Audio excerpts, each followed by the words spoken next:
کہ اللہ تعالیٰ فرماتا ہے کہ تمہیں خواہشات کی لذتوں نے دیوانہ بنایا ہوا ہے، تمہیں دنیا کی لذتوں نے دیوانہ بنایا ہوا ہے، اور ان دنیا کی لذتوں میں سب سے پہلے عورت ہے۔ اور اس میں کوئی شک نہیں ہے کہ اس دنیا کی سب سے خوبصورت چیز عورت ہے۔ اور ایک آپ کو اپنا تجزیہ بتاؤں کہ دنیا پھری اور پھر کبھی جنگل، کبھی عرش، کبھی فرش، میں جو شعر پڑھا کرتا ہوں، کبھی عرش پر، کبھی فرش پر، کبھی ان کے در، کبھی در بدر، کبھی عاشقی تیرا شکریہ میں کہاں کہاں سے گزر گیا۔ دنیا میں انسان کے علاوہ جتنے نر ہیں وہ بہت خوبصورت اور مادی انتہائی تھکی ہوئی، چوڑی۔ مور دیکھا ہے؟ مور نر دیکھا ہے؟ کیا اس کے پر، کیا اس کی شان، کیا اس کا حسن۔ اور مور نہیں ویکھی مری ہوئی چوئی دی طرح۔ گھوڑے کو دیکھو، میرے والد صاحب گھوڑے رکھا کرتے تھے، تو ہم چھوٹے چھوٹے ہوتے تھے تو جو نر گھوڑے ہوتے تھے ایسے ان کا سر اٹھتا، اور گھوڑیاں ہی کرتی ہوتی تو ساری، حتیٰ کہ چوہا بھی سونا ہوتا ہے چوئی نہ دو۔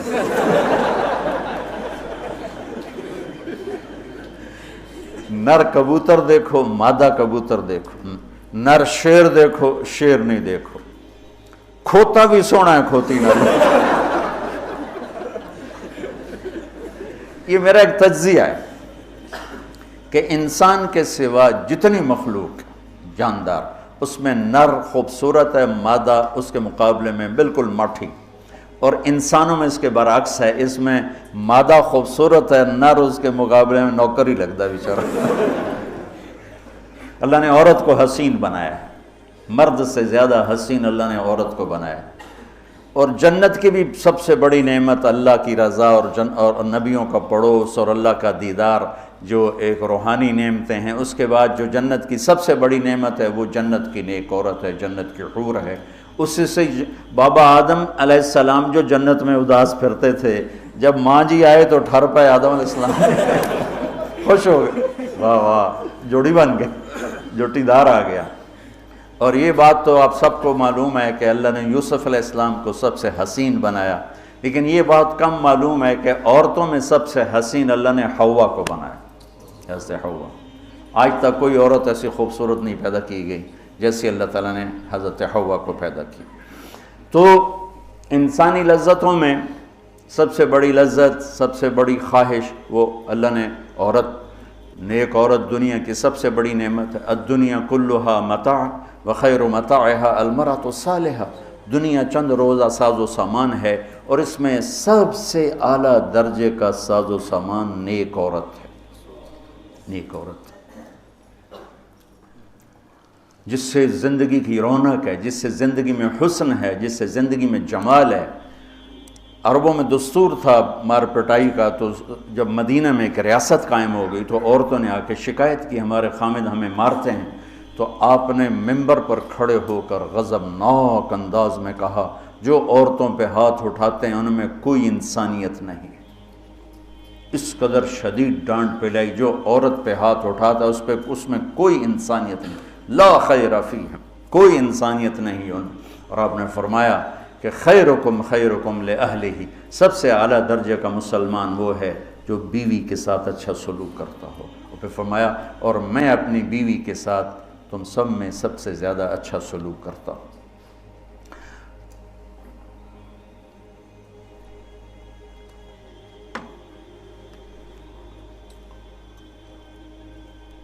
آپ نے 9 گھر آباد کیے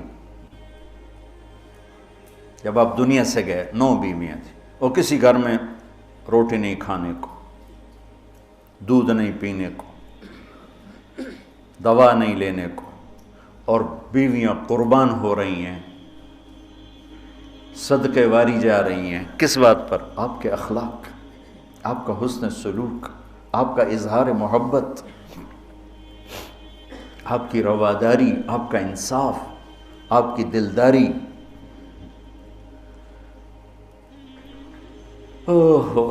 تو اللہ تعالیٰ کہہ رہا ہے تمہیں بڑی اچھی لگتی ہیں عورتیں پھر آگے نمبر 2 اولاد، پھر سونے چاندی کے ڈھیر، پھر بڑے خوبصورت گھوڑے، پھر جانور، پھر کھیتیاں۔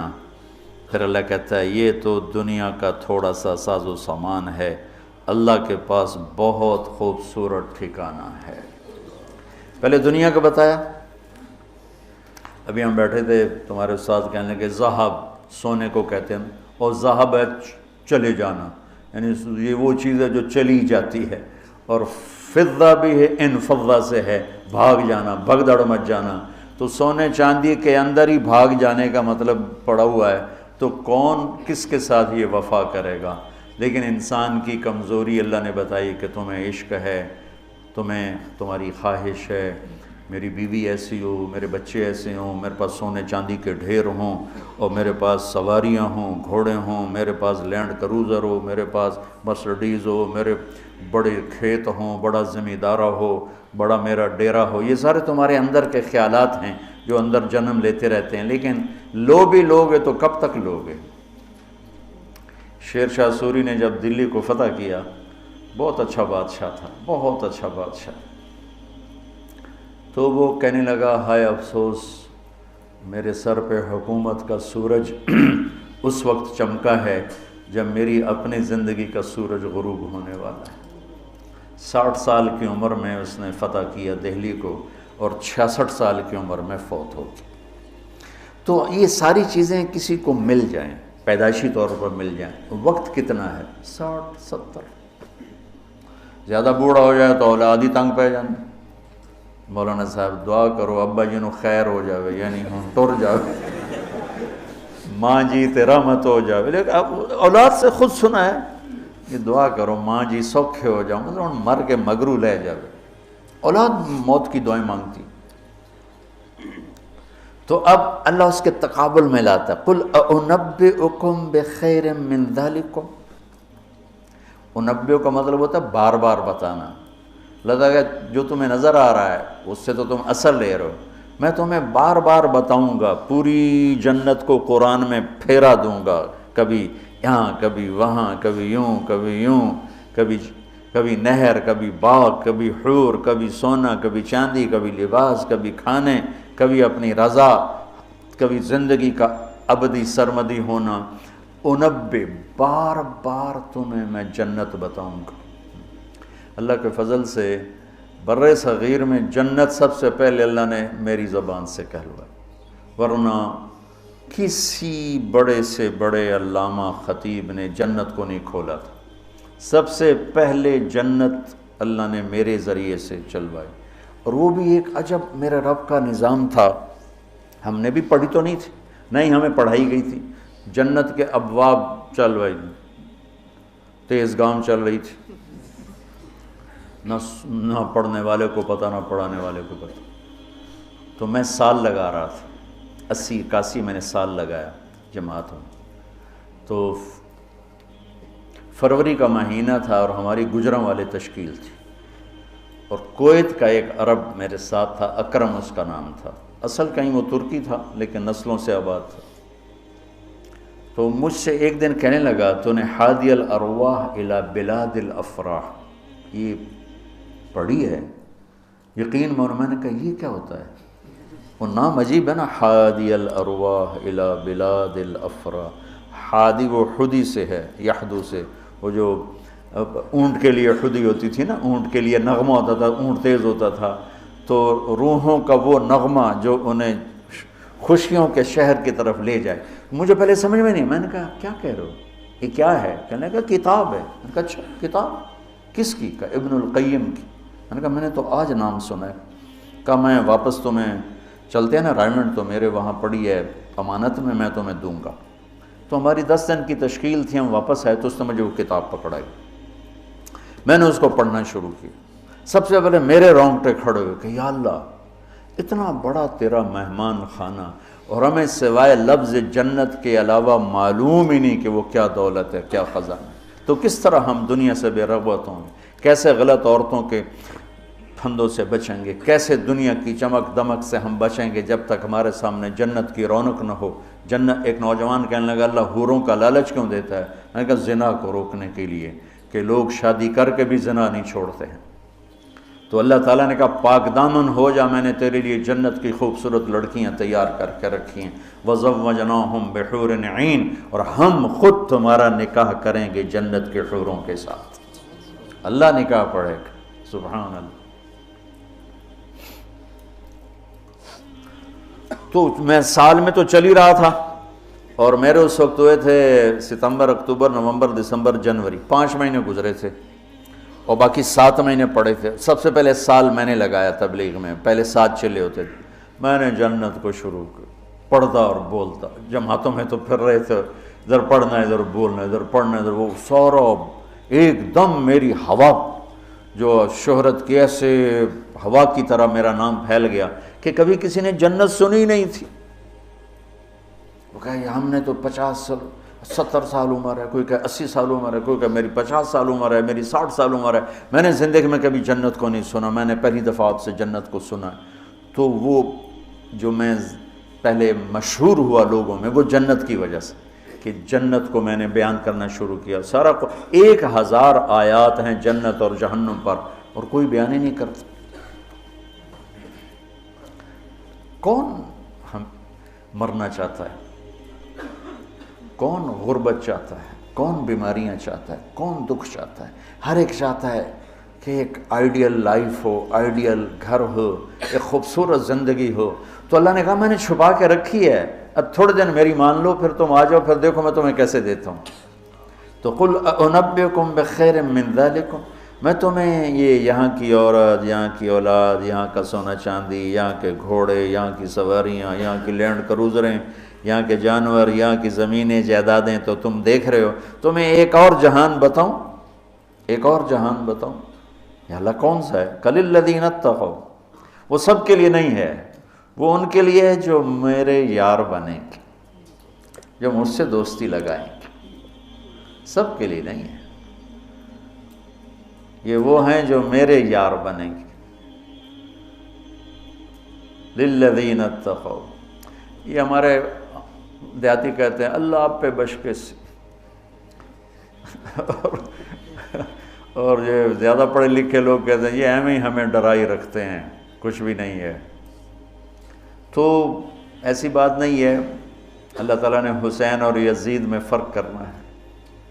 رات کو شراب پینے والا اور رات کو نماز پڑھنے والا برابر ہو جائے گا۔ میرے نبی کے نواسے نے جان کیوں دے دی، نسل کیوں ذبح کروا دی؟ اگر یہی فیصلہ ہونا ہے کہ رات کو ناچنے والی، رات کو رونے والی برابر ہو جائیں، رات کو پوڑی بیچنے والا، شراب بیچنے والا، اور صبح سے شام تک حلال کمانے والا، تھک کے گھر جانے والا، اللہ ان کو برابر کر دے گا۔ سچ بولنے والا، جھوٹ بولنے والا برابر ہو جائیں گے، نماز پڑھنے والا، نہ پڑھنے والا برابر ہو جائیں گے، سود کھانے والا، حلال کھانے والا برابر ہو جائیں گے۔ تو پھر کربلاؤں کا مقصد کیا ہے؟ پھر تو ساری کربلاؤں کی تاریخ ختم ہو جاتی، ختم ہو جاتی، انسانیت نام کی کوئی شے نہیں رہ جاتی۔ تو میرے رب نے وَامْتَازُوا الْيَوْمَ أَيُّهَا الْمُجْرِمُونَ کا اعلان کیا ہے۔ ام نجعل الْمُتَّقِينَ كَالْفُجَّارِ أَفَنَجْعَلُ الْمُسْلِمِينَ كَالْمُجْرِمِينَ مَا لَكُمْ كَيْفَ تَحْكُمُونَ۔ تو قرآن بتا رہا ہوں، سورہ کیا نون القلم، کہ تمہارا دماغ خراب ہو گیا ہے کہ میں فرما بردار اور نافرمان کو ایک جیسا ڈیل کروں گا؟ تمہارا دماغ خراب ہو گیا۔ ایک آدمی رات کو زنا کر رہا ہے، ایک مصلی پہ بیٹھا رو رہا ہے، ان دونوں کو اللہ برابر کر دے گا؟ تو للذین اتقوا، ہم نے ایک بڑا اسپیشل پروگرام، پیکج، لیکن ہے تقوی والوں کے لیے۔ اچھا، تقوی والا بننا کوئی مشکل کام ہے؟ یہ کوئی ایسی آسمانی چیز ہے، آفاقی چیز ہے؟ قرآن کا پہلا صفحہ دیکھو، کتنا آسان کام ہے تقوی والا بننا۔ ہدی للمتقین، یہ ہدایت ہے تقوی والوں کے لیے۔ کون ہوتے ہیں؟ الذین یؤمنون بالغیب، جو غیب پہ ایمان لاتے ہیں۔ تو ہم سب غیب پہ ایمان لائے ہوئے ہیں نا۔ وَيُقِيمُونَ الصَّلَاةَ، اور نماز پڑھتے ہیں۔ تو ہم نماز پڑھتے ہیں نا۔ وَمِمَّا رَزَقْنَاهُمْ يُنْفِقُونَ، جو ہم نے دیا ہے اس میں سے خرچ کرتے ہیں۔ تو کوئی خرچ کرتے تو ہوگے نا، مولوی ہوتا تو بخیل ہے، تو چلو کچھ تھوڑا بہت تو خرچ کرتے ہوگے نا۔ وَالَّذِينَ يُؤْمِنُونَ بِمَا أُنزِلَ إِلَيْكَ، جو قرآن پہ ایمان لائے، وما انزل من قبلک، جو تورات زبور انجیل پہ ایمان لا، بتاؤ اس میں سے کون سی مشکل ہے؟ ایمان لانے میں پھر ساری شرطیں آ جائیں گی نا۔ یہ کہا جا سکتا ہے یہ کیسا تقوی ہے، روزے کا ذکر ہی نہیں، زکوٰۃ کا ذکر ہی نہیں، حج کا ذکر ہی نہیں، تو والذین یؤمنون بما انزل الیک، جو قرآن پہ ایمان لائے تو زکوٰۃ بھی دینی پڑے گی، حج بھی کرنا پڑے گا، سچ بھی بولنا پڑے گا، جھوٹ بھی چھوڑنا ہوگا، حرام بھی چھوڑنا ہوگا، وہ تو سارا اس میں آ گیا۔ تو للذین اتقوا، تقوی والا کوئی آفاقی ہو تسی تو جو بڑے تقوی والے ہو، ارے بھائی ہر مسلمان بڑی آسانی سے تقوی والا بن سکتا ہے، چند تو چیزیں ہیں، کر لو تو تقوی آ جائے گا۔ چلو ٹائم ختم ہو گیا، پھر جنت کل بتائیں گے۔ اللہم لک الحمد کما انت اہلہ، فصلی علی محمد کما انت اہلہ، وفعل بنا ما انت اہلہ، انک اہل التقوی و اہل المغفرہ۔ میرے مولا یہ تیرا گھر جو تو نے بنایا ہے، سجایا ہے، ہمارے بھی نصیب فرما دے، اور یا اللہ تو نے جو اس دنیا میں شیطان کے پھندے بتائے ہیں، ہمیں ان پھندوں سے نجات عطا فرما۔ ہم بڑے کمزور ایمان والے ہیں میرے آقا، ہماری اتنی طاقت نہیں کہ شیطان سے لڑ سکیں، ٹکر لے سکیں، تو اپنے حبیب کے صدقے ہمیں شیطانی پھندوں سے بچا، اور ہمیں اپنا بنا، تقوی والا بنا، زہد والا بنا، انابت والا بنا۔ ان سارے بچوں کو ہمارے لیے زاد راہ بنا، سرمایہ آخرت بنا، اور انہیں ہادی و مہدی بنا، اور ہمارے سارے اداروں کو قبول فرما، ہماری ضرورتوں کو اپنے غیب سے پورا فرما، اور جتنے لوگوں نے، بندوں نے، بندیوں نے، مردوں نے، عورتوں نے ہمارے ساتھ ہاتھ اٹھائے ہوئے ہیں، ان سب کی جھولیوں کو بھر دے میرے مولا۔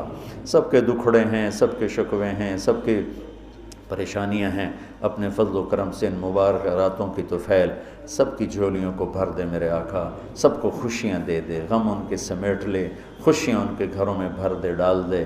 یا اللہ جس کے جو مسائل ہیں، کوئی معاشی مسائل ہیں، کوئی بیوی کو مسائل ہیں، کوئی خامد کے مسائل ہیں، کوئی اولاد کے ہیں، کوئی اپنے رشتوں ناتوں کے ہیں، کوئی کاروباری ہیں، سارے مسائل حل فرما دے، اور ہمیں یا اللہ آسانی والی، عافیت والی زندگی دے، اور آسانی والی واپسی مقدر فرما، ایمان کے ساتھ، اپنی رضا کے ساتھ، برحمتک۔